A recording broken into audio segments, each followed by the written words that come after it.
In today's video, I'm going to teach you how to add conditional formatting to checkboxes in Google Sheets. Conditional formatting allows you to automatically apply styles to cells based on their values, which can be incredibly useful for tracking tasks or highlighting important data. So let's dive in and see how you can set this up for your own spreadsheets.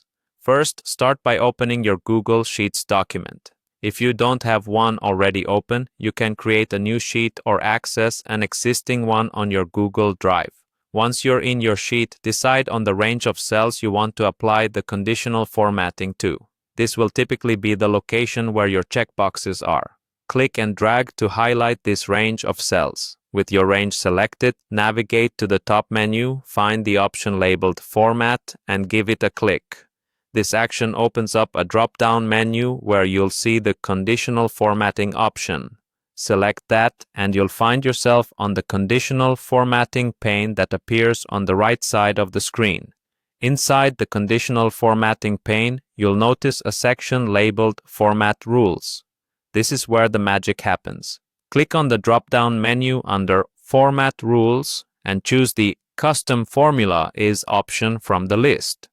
Now, we need a formula that links the checkboxes to a specific condition.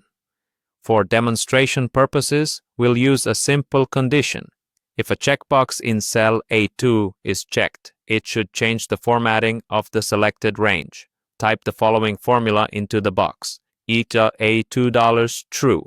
Next, it's time to decide how you want the cells to be formatted when the condition is met. This is the fun part where you can get creative.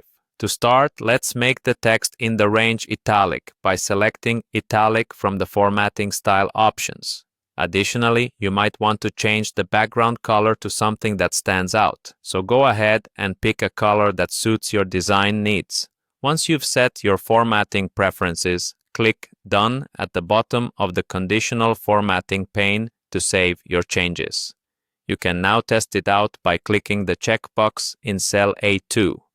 If everything is set up correctly, you'll see the range you highlighted change according to the formatting rules you chose whenever the checkbox is selected.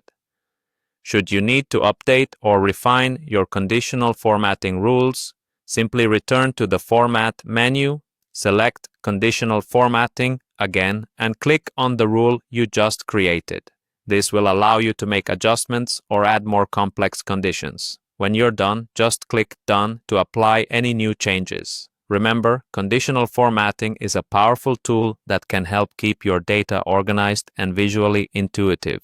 Feel free to explore and create additional rules to automate and enhance the visual representation of your data as needed. That's all there is to it. Thanks for watching and happy spreadsheet editing.